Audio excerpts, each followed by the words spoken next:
Amis auditeurs et auditrices de la radio La Voix du Bénin, bonsoir. J'ai aujourd'hui comme invité Anissé Dekanis, jeune footballeur de nationalité béninoise. Il évolue actuellement dans le centre de formation CFS de Calavi, après plusieurs années dans son club formateur, la GESCA. Bonjour Dekanis, comment vous allez? Oui, bonsoir monsieur, comment vous allez? Je me porte très bien. Tout d'abord, permettez-moi de vous féliciter pour votre nouveau club. Ma première question est la suivante. Pourquoi avez-vous choisi de rejoindre le centre de formation CFS? Eh bien, je tiens à vous remercier pour cette opportunité que vous m'offrez afin que je puisse m'exprimer à travers votre radio.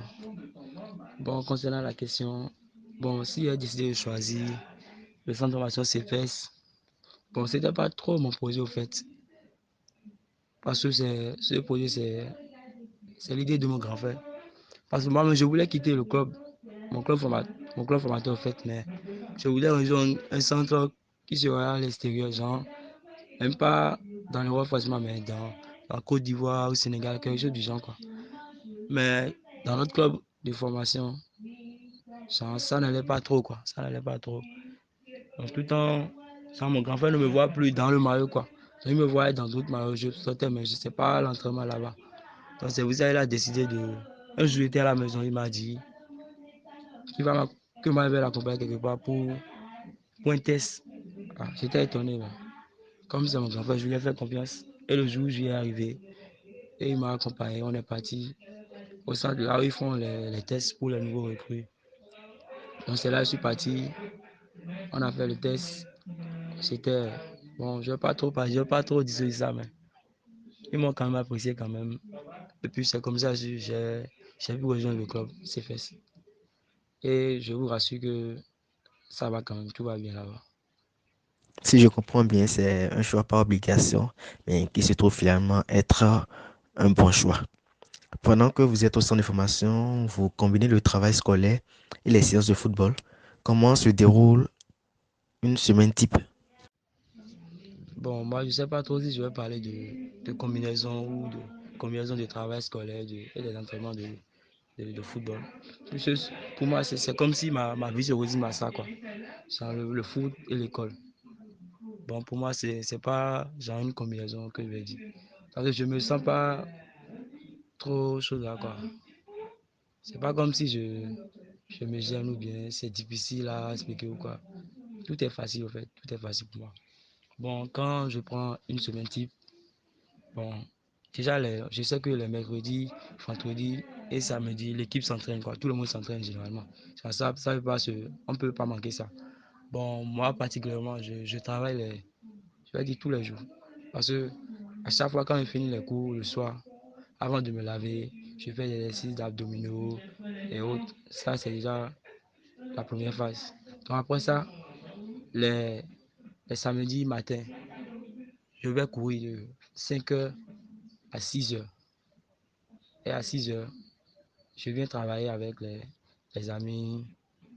On joue quoi entre amis façon. Et le soir, je m'entraîne encore avec l'équipe. Donc ça veut dire le mercredi soir, je m'entraîne. Les vendredis, je m'entraîne.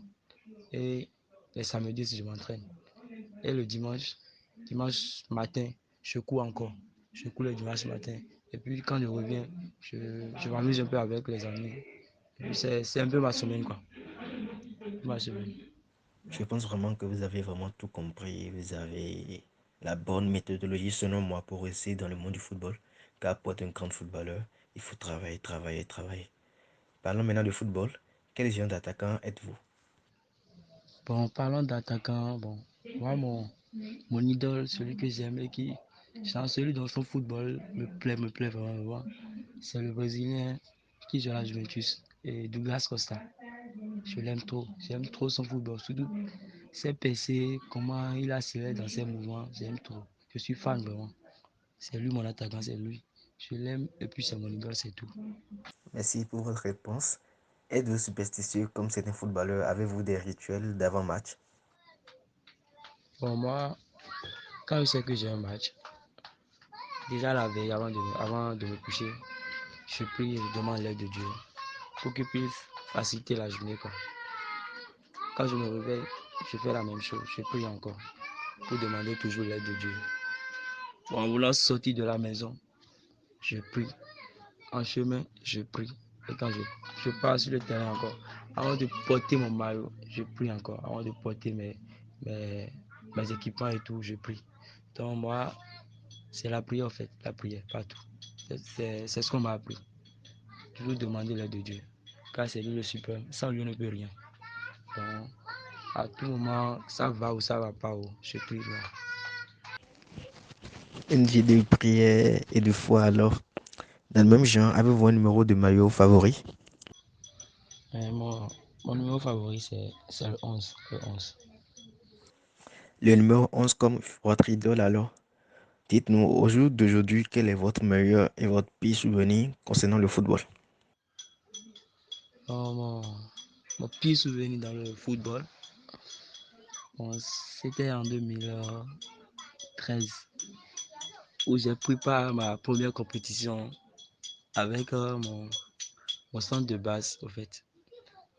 On a joué, mais on nous a fait éliminer en finale. Bon, ce qui m'a le plus énervé, c'est que on jouait on était l'équipe organisatrice, au fait. Et le jour où on devait jouer la finale, en fait, mon papa aussi était venu suivre le match, quoi. Il était venu me regarder jouer. Bon, on m'avait donné un, un peu de temps de jeu. J'ai pas eu beaucoup de temps de jeu, donc j'ai pas pu faire grand chose. On a perdu, c'est déjà une déception. Et puis encore, quand je suis rentré, c'est pas la joie en fait. Genre, il m'a taquiné et j'ai pas aimé au fait. C'est là, j'ai décidé de prendre la revanche alors. Et, et maintenant, mon plus beau souvenir dans le football, c'est nombreux, c'est nombreux, plein, plein, plein, plein. Mais celui qui m'a le plus marqué, c'était en 2017, où on jouait les championnats scolaires de football, où il y avait une très grande sélection en jeu. Quand on devait jouer les quarts de finale contre une équipe, l'équipe de Glo, en fait. Et nous, on jouait pour le Sejun d'Abomey Calavi. Et bien, le jour-là, c'était le quart de finale et on devait jouer. Et ils sont à domicile, au fait. On est parti jouer ça chez eux là-bas. Bon, le match a commencé, notre capitaine était blessé. Moi-même, j'étais blessé, j'ai eu une déchirure. Bon, quand je ne pouvais pas manquer, j'avais envie de jouer. Je voulais pas laisser mes coéquipiers seuls. Donc, notre capitaine était blessé, il ne pouvait pas jouer. Donc, le jour-là, le coach il m'a remis le Barça en tant que capitaine pour diriger l'équipe. Moi, qui était le plus jeune de l'équipe, il m'a fait confiance, il m'a remis le Barça. On jouait, on menait 2-0 en fait. 2-0 et ils étaient à domicile, le terrain était rempli. Il n'y avait que les élèves là. On jouait, on jouait, on jouait. On a trouvé un coup franc.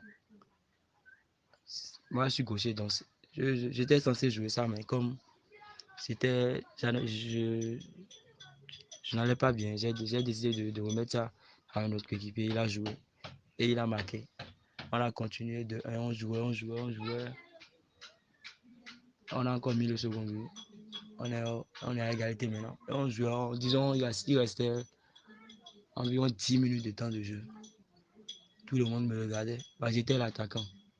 J'étais en plus d'attaquant. Je suis encore l'attaque et le capitaine. C'est lui sur qui tout le monde comptait. Notre coach me regardait, me faisait la main, que le temps passe, de faire quelque chose, de faire quelque chose. On jouait, on a trouvé un coup franc. Ça, c'était sur une longue distance. Malgré que je suis blessé, comme c'était dans les dernières minutes, j'ai pris la décision de jouer. Et puis, par chance et par la grâce de Dieu, j'ai pu marquer ce coup franc.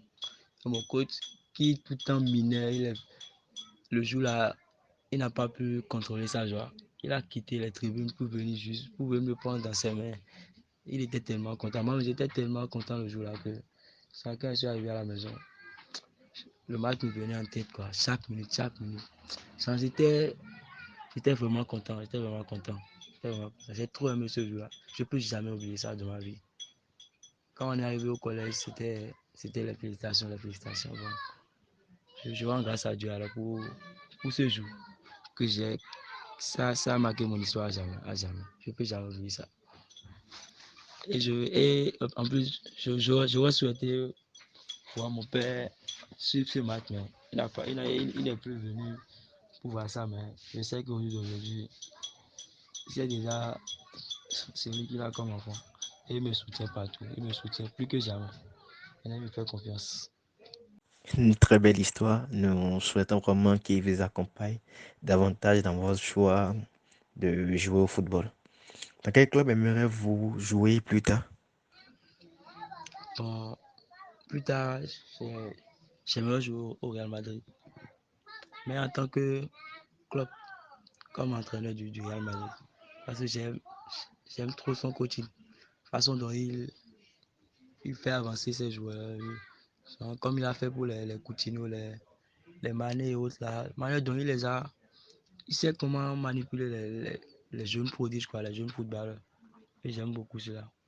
S'il peut m'encadrer, je serai vraiment content.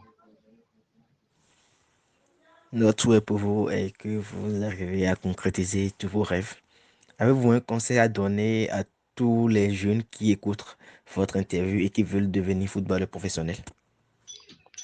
Bon, tout ce que je peux dire à tous ceux-là qui me suivent actuellement, et qui restent concentrés au fait. Je sais que dans le football, c'est la concentration. Qu'ils ne se sentent pas intimidés par ce qui se passe autour de nous. Parce que partout, ça raconte sur combien de personnes tu as vu qui a quitté ici et allé là-bas et autres. Donc je vais juste leur dire de faire confiance en leur talent et surtout de beaucoup prier. De beaucoup prier, de ne pas négliger les entraînements, surtout la prière. Parce que je sais qu'ils ont le talent et tout ce qu'ils peuvent faire maintenant, c'est de se concentrer et de ne pas se sentir intimidé par ce que les gens racontent partout. Parce que surtout partout où tu passes, quand ils savent que tu es dans un centre de formation, quand ça va, ils ne disent rien. Mais quand ça ne va pas, c'est toi, tout le monde critique, il est là pourtant, qu'il est là pourtant. Donc là, c'est la concentration. Et surtout demander l'aide de Dieu. C'est tout ce que j'ai à leur dire au fait. La concentration et la prière. Et oui, c'est déjà la fin de notre interview. Merci Décanis d'avoir répondu à mes questions. Je vous souhaite une excellente carrière. Merci aux auditeurs et aux auditrices et à samedi prochain.